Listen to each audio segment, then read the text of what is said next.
Today's market call is presented by Robinhood. Robinhood's financial tools put you in control to trade, invest, and earn your way. Tuesday, November 19th, day 2 of the GFLC.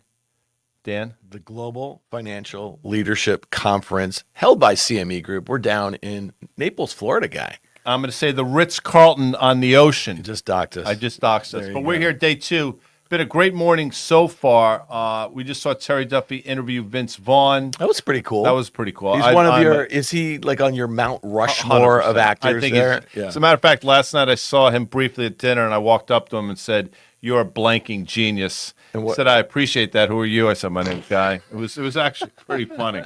I could have filmed that. I missed that. I was on my way out. You know I'd leave these things very early. So that was a nice moment that you had last night. And then overnight, we had... So let's talk about it. Let's go to the rundown first. Sure. I mean, Amanda did such an amazing job. Of course. Gold Trade Revival. I mean, that's a great Allman Brothers song, Revival. Yeah. Time to fade the airlines. Well, not according to some of these analysts, but I think they're sort of tripping over themselves. Nvidia earnings preview. We'll do a little audience Q&A if time allows. So let's get into what happened last night because it was a pretty benign day somewhat yesterday. And obviously last night, and if we go to the slide, you'll see, I mean, things got a little bit dicey. And at one point, I think S&P futures probably about 25 handles or so. And all on the back of this, I would imagine, Dan. Weird timing, right? We have a transition here going on from one administration to the other. We know that the Biden administration has been very supportive of Ukraine, right? And we know that, the incoming Bush administration, or at least many folks on the right, have been very critical of all the aid to Ukraine. So the fact that the Biden administration this week basically gave the go-ahead to use long-range missiles that the U.S. provides to Ukraine to kind of hit locations, I think at least on the border. I'm not sure if inside of Russia, and then overnight you have some Russian officials, I think including Putin, suggesting that if we are hit by long-range missiles, this could open up the use of nuclear warheads, which would be kind of crazy. Well, I didn't take geopolitics in school. You did, but obviously this is a bit of an escalation, and it's interesting. And one of the things, if you're looking for a bullish trade in the bond market, in other words, if you think that yields are going to go down, typically yields go down for reasons like this. When there's geopolitical uncertainty in a meaningful way, there's a flight to quality in the form of the U.S. bond market. And to a certain extent, we saw that. So we'll see how this whole thing plays out. But again, we mentioned the S&P, and you had that little bit of a sell-off. I think at one point today, probably down about 30, 35 handles. We've rallied back.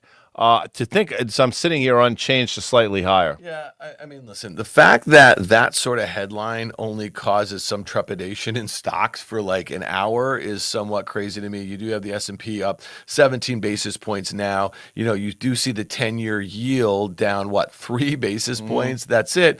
I don't know. I don't mean to be an alarmist, but those sorts of headlines are not particularly great. And the fact that investors don't seem to be too bothered by 10:30 in the morning by that. Let's just look at the S&P though, Guy, for a second here.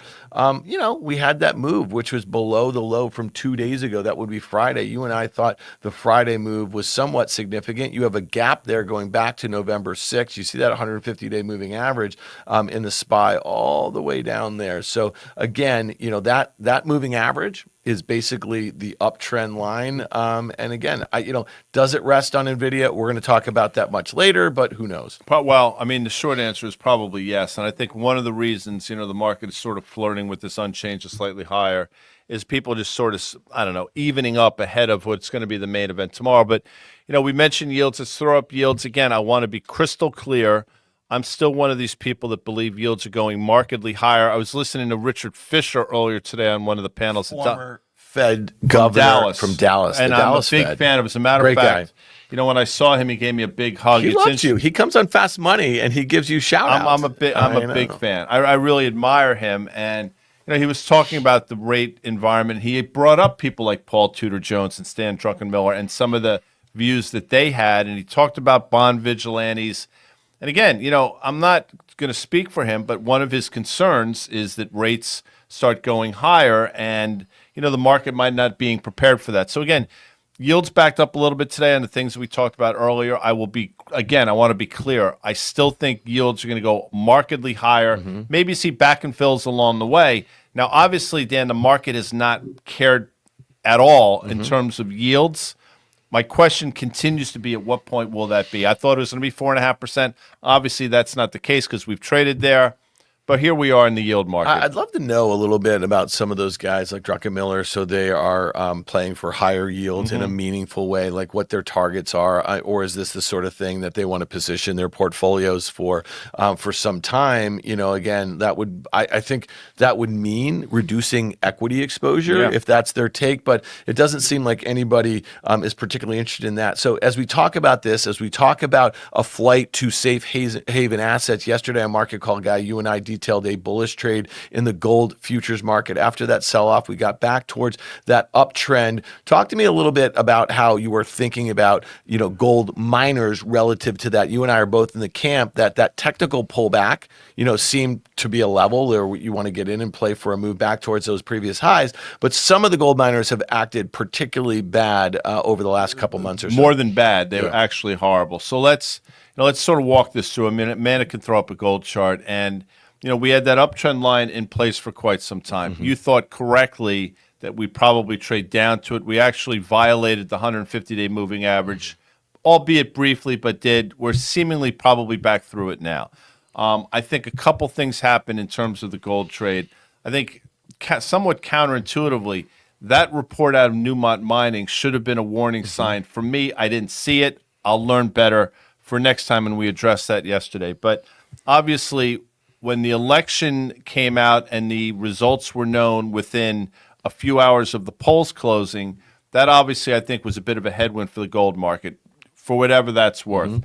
But I also think with the rise in Bitcoin and all this chatter around Bitcoin, obviously that's taken some of the investment dollars away. As a matter of fact, not only has it taken it away, you've probably seen an exodus from some people from gold into crypto. So that's working against it. And third, with yields going higher, historically, that's been a headwind for gold as well. So you throw all that in the mix, you stir it up, and that's what you get. You get that kind of sell-off. But the reasons that I've been bullish of gold and continue to be have not gone away. And when you see the events of last night and some of the rhetoric around it, that only lends itself to gold more. So name like Newmont Mining, if Amanda wants to throw that chart up, which had a tremendous run into this earnings release, and sold off in a meaningful way.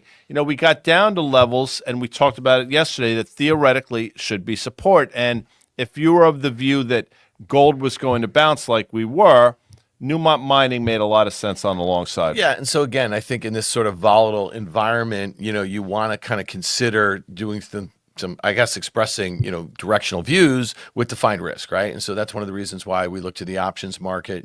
I agree with Guy on those sorts of levels. You see that kind of 40 level is you probably don't want to be long too much below that. And if you look at that kind of, 52-ish level that we have that resistance, you probably think that would be a good near-term target. Maybe Amanda can share my screen for a second, because I just kind of want to look at my own chart here. I'm going to go, well, there we go. Hold on one second. So that's my main page here. I want to look at this on a one-year basis. You can kind of see those levels. We drew them out before, but again, you see that 150-day moving average. That looks like, 45.5 or so. That would be an initial target. Let's go to the options chain for a second.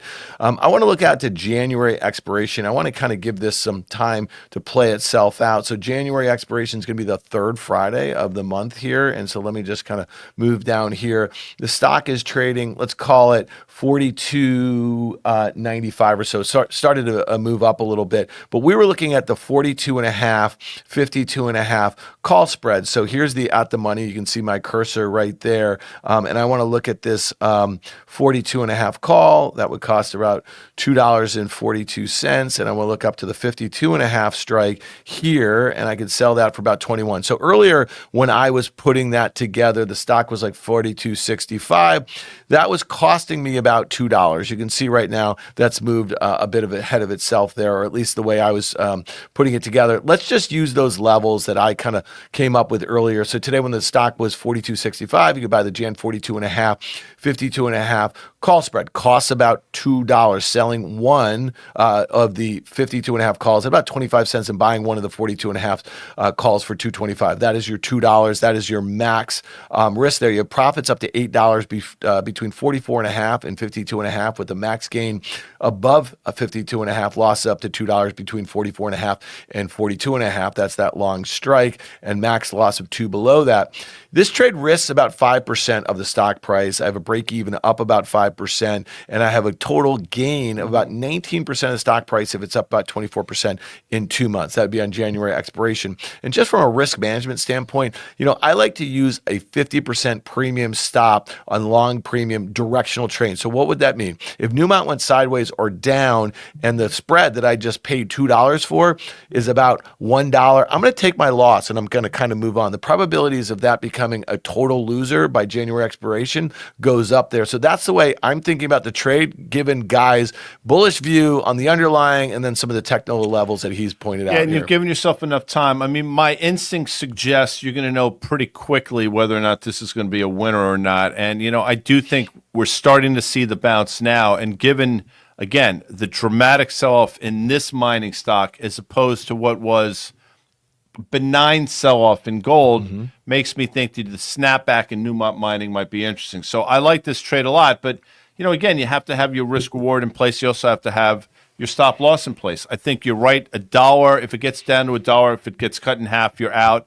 But that 40 level, if you want to play a little stock market here instead of the option market, that's sort of your bogey. So close through 40, you know what, you're probably wrong. On the flip side, if you're long stock, I think the first level you're looking for is 52, as we outlined. But theoretically, I think you go back to the levels we saw a few weeks ago. Yeah, and what's important about this is like when you're looking at a $2 spread on something that's $10 wide, you're looking at that support level down, let's call it like $2.50 or so. You're basically, that would be not too different than buying stock and setting, a sell stop there. The difference is that, if you get stopped out, the stock may rally the next day, right? If you close an options position that has lost 50% of its value, there was a price for actually having to find risk. So, all right, Guy, you and I have talked about this a bunch here. There's been some wacky stuff in the markets in specific groups. One of them is the airlines here, because you and I think we mentioned it on Market Call last week at one point. An analyst, I think it was Barclays, was looking at United Airlines. So that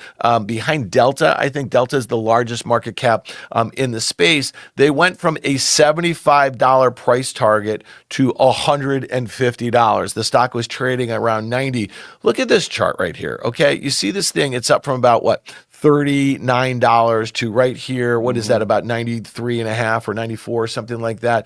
It's just pretty astounding. Guy, when you see this sort of price action and you see this sort of euphoria on the street, what does it make you think? Well, these are not technology stocks. These are not biotech stocks. I mean, these are airlines. So makes me think a couple things. I mean, there's obviously an exuberance around what people believe is going to happen with this next administration, maybe more business travel, maybe people more excited about things. Whatever it is, whatever the optimism is, it's manifesting itself in price movements like this. But the reality is, when you're looking at airlines specifically, they shouldn't move that way. Now, people will say it's just people catching up and these stocks are trading into valuations that they've historically been at. Maybe that's part of it. But these are unnatural moves, I think, in the airlines. So I get it. Delta's been a name that we've talked about a number of times on this show on Fast Money.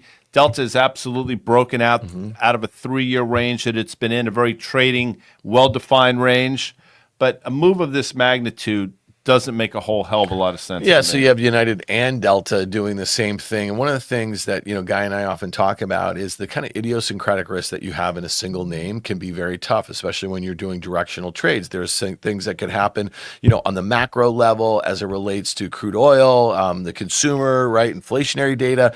So I like the use of ETFs. I like the use of options on ETFs. Let's look at the JETS ETF, and we can look at the construction of this sort of thing. And so when I consider consider, that United is one of the largest, well, it is the largest component. You see that. You see Delta is the second largest component, American Airlines, Southwest, and then whatever A-lot is. What's A-lot? I don't even know what that is. I don't know. Yeah, I mean, that's I should fine. know, but I We got don't know. stumped. We can probably figure that out pretty quickly. Let's pull up this. All right, there's the 1 year of the Jets chart here. And you look at this thing and you say to yourself, okay, it broke out at that kind of 21-ish level. It's been Allegiant. Allegiant. There you go. It's been on a. That's from Amanda, by the way. Look at her. She's just. I probably did know that, but what the hell? I mean, yeah. I think it might have been a different ticker at one point. So it broke out that 21.25 level, and here it is. It found its way all the way to 25. I think that gap is interesting. The gap that you see there from a couple weeks ago was on some of these earnings, and this morning on that short-lived sell-off, you saw it fill in that gap, and now it's trading at its highs. So that's the Jets ETF. All right, let's look at it on a longer-term basis here. It's right up against some resistance, guy. This kind of 24-ish and a half level. That's where it kind of stopped going higher, and then you had that move lower.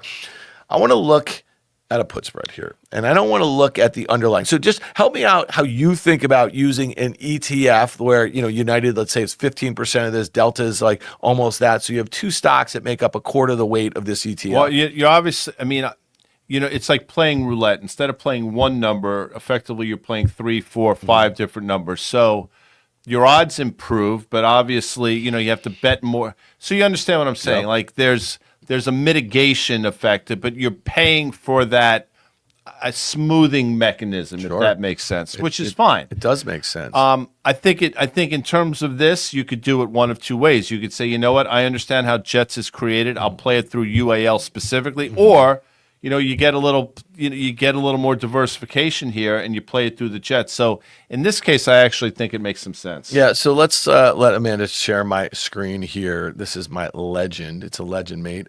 Look at this move that we have. Well, let me actually go to a bigger chart here because this will kind of help show it. That is a very nice, basically uncorrected uptrend. If you were long this ETF, you'd feel pretty good about it, especially at that kind of breakout level. You can see where my cursor is about 21.45 or so. But since then, you had that huge move higher. You had that gap on earnings. Obviously, we just talked about that gap fill. If I was looking to play for a move back towards that breakout level, that's probably about just a little above 21 or so. I want to look at a put spread. I want to look out to January expiration. So when the stock or the ETF was trading around 24, I was going to buy the 24.21 put spread. It cost about 80 cents. Buying to open one of the Jan 24 puts for about $1.05, selling one of the Jan 21 puts at 25 cents. I have profits of up to 220 between 23.20 and 21 to the downside. Max gain below $21. Losses up to 80 cents between 23.20 and 24 with a max loss of 80 cents above that.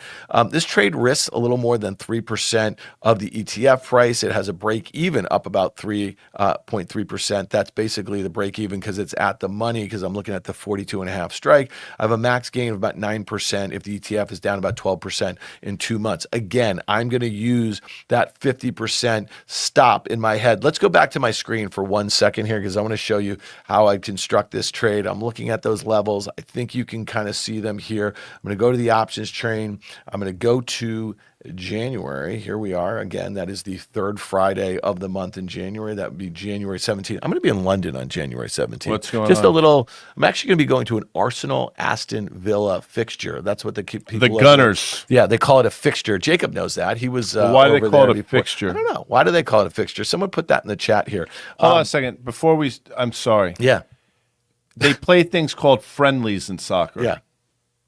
Okay. Yeah, I mean, this is not going to be friendly. Arsenal's No. work their way up What the does that mean? EPL It's like it standing. doesn't count. No, sometimes they don't. They do it with countries. No, right? I understand They might that. have, But what's friendly about it? Well, it's No, not. that I wouldn't go just on the back of that. It's not a Champions League official Right. match, right? So this would be something of friendly. You think hockey players play friendly? What do you think preseason is? Not particularly. It's not particularly for you. Watch preseason hockey. All right, let me go Sorry. to this options chain for a second here, and I love how this works. So I'm going to take the 24 put. I'm just going to click on that right here, and I'm selling one of the 21 puts. Right, you see this put spread is set up here. Right now, it's got it about 89 cents. When we were pricing it up early, it's about 80 cents. So I just want to show you how easy it is to kind of construct that. Guy, I know what you're going to say about selling that downside put at about 25 cents, the way we priced it up. Probably not getting paid enough to do it is what I'll say. But with that said, again, you're trying to bring down some of the costs associated with this, and there you go. The level makes sense. Now, we've talked about this before, but we may have a new audience. You can also leg into these things. 100%. In other words, if you were to buy the put first for the cost, betting that you're going to be right directionally, if it starts to work for you, that put you bought is going to grow in value. Yeah. And that put that you didn't sell for 25 cents may now be trading 40 cents or 50 cents. So by legging into something that you have a very strong view on, sometimes you can get paid more on the back end. It's just, again, it's all how you construct and all how you want to trade these things. So one of the, I totally get that, and that takes a more. I'm not saying it takes a more active trade management sort of style. When I think about this, I'm going to go down to that 21 strike. Maybe they could share my screen once again, and I'm looking at the delta here, right? And the delta is about 15. What does that mean? There's about a 15% probability on Jan 17th on expiration that the 21 put strike is going to be in the money. Now you might say selling that at 25 cents, that's about 1% of the ETF price, and it only has a 15% probability of being the money. I don't mind that. You know what I mean? So I don't mind if the stock or the ETF is going to stay put here in and around 24. That 25 cents actually helps me, about a quarter of the premium that I'm spending. So that's the way I like to think about these, but I agree with Guy. If you were an active trader, you get this ETF going down the way you want it to do, and then you want to sell a downside put, you're going to get more premium for that. No doubt about it. So we had a prior chart, which the moving average, I think it's, if Amanda can throw this up, you'll take a look at it. Now, the interesting thing about the JETS ETF, and if you go back to, I think there was another chart prior to that real quick, that one. Yeah. So if you look, every time we get a couple standard deviations away from that moving average, specifically in this one, we seemingly find our way back. And it's happened on the downside and it's happened on the upside. And here we are now, again, when I talk about standard deviations, you can see it with your eye how far away we are. These tend to be mean reverting, and I think we're at a level now where that mean reversion is going to start to kick in. Not to suggest we're going down in a straight line, but I think you're going to start to see the bloom off the rose a little bit here. Whoa. So I think this trade makes a lot of sense for the reasons we talked about. All right, like we said Monday, which is yesterday when we started Market Call. Say Tuesday. It is. It usually comes after Monday, right? No, so it depends on if you're Apollonia and learning English. If you remember the scene. Tuesday, Thursday, Wednesday. Right. Yeah, well, that's a little. By the way, that was an untimely demise of Apollonia. Yeah, I mean, but Michael wouldn't have made his way back to New York. Why did it take so long for him to go see Kay when he got back? You know what? He probably had to sort some things out. I don't really know because it was about a year that he had been back. Yeah, he went up to Vermont, I believe, or New Hampshire. New Hampshire, I think. Do you think she would have still been single? She was a bit of a looker back then. Kay. No, I don't. I think Kay loved Michael. Yeah, I think Kay realized Michael's probably bad news. I mean, she saw at the dinner table when they were at the wedding. Oh my goodness! When he told the story about Luca Brasi, I mean, the look on her face. Yeah. But she didn't run. She likes a little danger. She likes a little danger. Of course she does. You know what I mean? I mean, come on, Kay. But she didn't like it. Kate's full of shit, by the way. In the second movie, she didn't really love it. You know what? Yeah. She married into it. And the third movie, she didn't know. And the third movie, what'd she think they were doing? And the third movie, which you actually refused, which you refused. Don't even talk about. She was back into danger. All right, let's do this. So back to Monday. We said we were going to preview Nvidia's earnings every day. Okay, we're doing it now. Maybe Amanda can share my screen once again. Here, I'm going to go back to my main page. I'm going to throw a little Nvidia in there. Why? Because we can't stop with Nvidia. We love the Nvidia here. All right, so you have Nvidia up and. Pull it up, but I'm gonna pull it up. I think it was last night. We were getting ready to go out for one of the, and I think that we saw the AMD, or maybe we were at dinner with Danny Moses, and he mentioned that I think it's the CFO of AMD, chief accounting officer, at AMD, resigned again. You're starting to get these little trickles in the semiconductor space of really strange things happening. And I'm not trying to draw a straight line to NVIDIA, but there are all these things out there, Dan. Anyway, please continue. Yeah, I mean, listen, we're just going to keep talking about this one. We're not going to try to overdo it. I guess we are trying to overdo it. Oh, we are overdoing it. When you think about just the importance of this name within the tech ecosystem in and around generative AI, we don't have to get into the Blackwell and delays and snags and overheating and that sort of thing. Overheat. Let's just go to the options chain again. We talk about implied moves all of the time. We want to help people think about this really quickly. So let's go to the weekly expiration. That would be November 22nd, guys. So we have those third Friday of every month. Those are the regulars. This is going to be the weekly, and it may also be a regular, but it's also a weekly. You get that, guy? Because we're going to look at this. So the stock is trading around 144.5. Let's just kind of use the 144 strike here.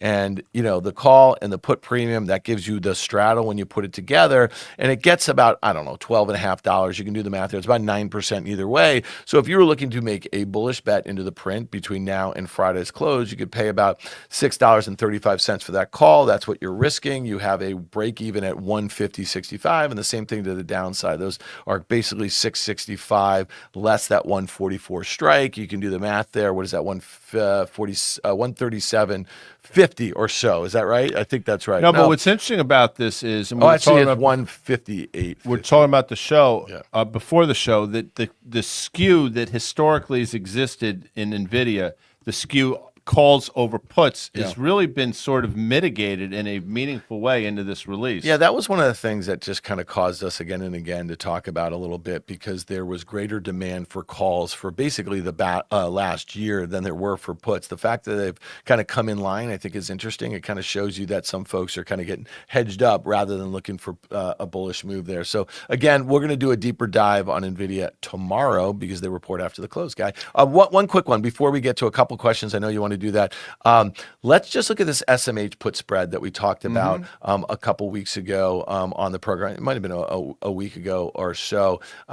This was something that we're saying to ourselves, okay, you have some of these other semis, and we had that last week with AMAT, which is a semi equipment company, but we had some of these others that weren't doing particularly well here. We were looking at a put spread to the downside. We paid $480 for this. That was $20 wide, and it's worth about, I don't know, $520 or so. You have this big event tomorrow. This is something, if you put on for protection, you probably want to hold on to it. And at some point tomorrow, you want to see how the market is trading, how the semis are trading. I'll just say, if you look at this 1 year chart and you look where that 150 day is in the SMH, it's well below those highs with the NASDAQ that's right near them. It's at a crucial level. Yes, it is. Yeah. And you got some moving averages crossing here. Yeah. There's a lot of strange price. Yeah. I would be shocked if you saw some sort of benign reaction forget about Nvidia, but in the entire space over the next couple of days. So get ready, have your popcorn ready, because things are going to move. And I want to be crystal clear. I think the movement is going to be to the downside. And if I'm wrong, I'll be the first person to say it. But, all the indicators, all the things you read, all the signs are pointing towards, not that they're not going to report a great quarter, not that it's going to be staggering numbers, but you get a little commentary that spooks people, and you see how fast these things can move. Yeah, there's a very, very high bar. In the SMH, 23% of that is Nvidia. Another 13% is Taiwan Semiconductor. Then you have Broadcom. So again, interesting, construction of this ETF. We put this on back in November 5th. It was the December 245, 225. It costs about 480. So I still like that one here, especially if you agree with Guy that this thing, no matter what they put up, it's probably going to sell off. So, and you have another month for this thing to play out. You a Steely Dan fan? I know the answer is no. I hate Steely Dan. I mean, I don't hate and it's not a person. I'm not talking about Steely Dan, but I don't. By the way, I won't get into how they were named. Yeah. But it's Google it, kids. Yeah. Is that what people do? Yeah, that's what they say. This is from Steve B. Okay. And I mention it because his question is about Black Friday. Yeah, it's coming up. That's a Steely. When Black Friday comes, Jacob, you know this, right? Yeah. With Black Friday coming up, are there any trades in retail payments before we get numbers on spending? Okay. He's talking about payments. You've talked about PayPal. Yeah. But, what we didn't mention today is a Walmart quarter. And we didn't mention it because, I think we've been steadfast in our belief of Walmart despite valuation. And again, they continue to do extraordinarily well. So Walmart, again, is the place I would be. But PayPal, if you were to look at it, I think you're starting to see hints of a bearish to bullish reversal. Yeah, that's a Carter Braxton Worth It thing. is. You know, one of the problems with PayPal right here, and again, I do like it, and it looks a bit like a value trap. It's trading about 17 times next year's earnings that are only expected to grow 6%, and 2.5 times sales, which are expected to grow, also, single digits here, about 6% or so. So when I think about this, it's no longer a high growth story, but if you look at the valuation, you look at the chart, how Guy just mentioned, it seems kind of interesting. It's had a very big move over the course of the year. Good balance sheet here, $83 billion market cap, about $12 billion in cash, about $11 billion in debt. This is probably something in a different regulatory environment, Guy, that you could maybe see on the block. And I just wanted to see what I did there? Square. Less interesting to me, Square, than PayPal. Are you who's that Lady Gaga? What's her name? Lady Gaga. I don't know what her real name is, but didn't she sing a song called Alejandro? I have no idea. Jacob? I'm more of a Jacob's Swiftie. nodding. I'm more of a Swiftie, by the way. You want to admit that here? Yeah, I do. So Alejandro Vasquez, honest question with the Pfizer chart. Is it a head and shoulders or a double top? Pfizer's been, in a word, an awful stock to own for now quite some time. In an environment where names like Eli Lilly, prior to the last month and a half, even a Merck, a J&J, have done extraordinarily well. Pfizer has been awful. More so now because of what we're hearing is, Robert F. Kennedy, just to be crystal clear. Yeah. It's on the back of this announcement. I don't see, personally, any compelling reason to buy Pfizer here. You can say we traded down to levels we last saw in 2020, although we've probably violated those lows. That's it. Short of that, Dan, I don't really see any. So there's nothing screaming to me. Earlier in my career, Guy, Yeah. there was tons of M&A in this space, right? Pharma company to pharma company. And then it seemed like later on, it just happened to be a lot more pharma for biotech. Now, some of those biotech companies became bigger than a lot of the pharma companies. I just wonder, we were on a panel, or you were hosting a panel earlier today with some big hitters, and we were talking about, they were talking about the backup in IPOs. Well, I think there's probably a bigger backup in M&A under a different regulatory environment. So that's the thing that I would look to first, because, IPOs take a long time. You got to get filed, you got to do road shows, a whole host of other things. A lot of companies who want to go public want to wait and see how some other companies do before they go public. And the last thing I'll just say about the IPO market, again, versus M&A for exits of private companies is that, when I think about the ability to kind of go public, you have to have a really good environment. Well, we've had a good stock market over the last couple years, and no one goes public, and then the access to equity and credit in the private markets has really gone ballistic. So stay private for longer seems to be a thing. And her name is Stephanie, according to Amanda Diaz. And she did sing Alejandro. It scares me that I know that. T-Bug is saying, did UAL buy some crypto? Maybe. Maybe they're flying crypto. I think he's being sarcastic. No, I thank you. Okay. I just want to be clear. So here's a question. We used to say on the desk when a stock would go like that, did they cure cancer? We used to say that too. Of course we did. Okay. This is from Steve Z. Okay. Thoughts on Merck at these levels seems overdone. So in the spring... Disclosure. Full disclosure, my wife is a senior research scientist at Merck. She's been there for quite some time. She owns the stock. This stock went from, she does. Yeah. Stock went from 95 to 132, 133, and it's back down to 95. That's over the course of basically this year, I think. So we've round tripped it. A couple things are going on. The last quarter scared some people, and I think what this market is saying is, well, obviously, the sort of the coup de grace recently is what we just talked about, but the market is saying Merck is going to be forced to buy somebody. We want to get ahead of that. And maybe on the announcement, if they were to do something, that will be sort of the catalyst for the stock to go higher. I, too, Stevie Z, think that it's overdone to the downside. I will tell you, though, that I didn't think we'd get through 105, less we'd get through sort of 96, and here we are. But, Merck, I want to say Keytruda comes off patent in 28, which is a little bit of runway there. People are sort of concerned about their pipeline.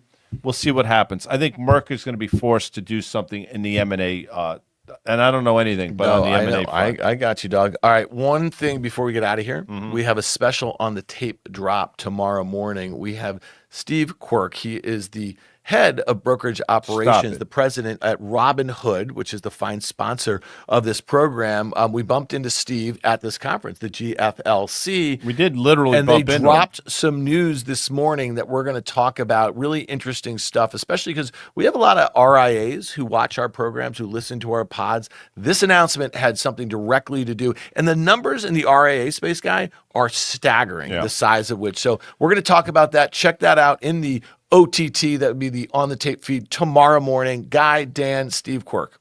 Doug Cass emailing before we get out of here. Yeah. The band was named after a steam-powered, and I won't get into what it Okay, steam-powered. so everyone can find it. But by the way, I did know that. Doug is probably a big Steely Dan fan. Yeah, if I had to He's guess. got really great range as it relates to music. I have great range when it comes You to do, music. but I disagree with a bunch of your stuff. Hold on. Just see. I'm getting a text from Amanda, I believe. Yeah, she's saying shut that. Oh, she's saying, you know what? Please stop. I'm saying sorry, check Amanda. it. Rangers play tonight.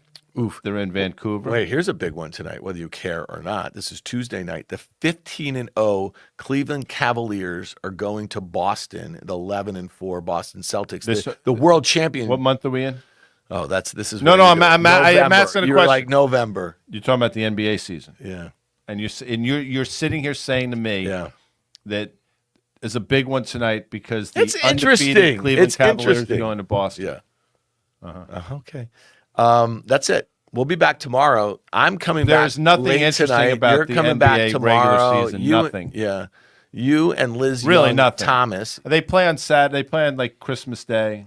Yeah, they do. Hey, we have somebody at the door here. We got to go film. I've enjoyed this. Tomorrow Thanks. I'm back. I'll be back in New Jersey because Yeah. I'm flying in the morning. Yeah, you are. And Liz and I will be doing the market call at 1 p.m. So tune in for that. Subscribe to the Risk Reversal YouTube page. Yep. All those fun things. We got a Quirk thing dropping tomorrow. We interviewed Terry Duffy. That drops on Friday. We're dropping shit all over the place. Dropping it like a bad habit. All right, we'll see y'all. Thank you.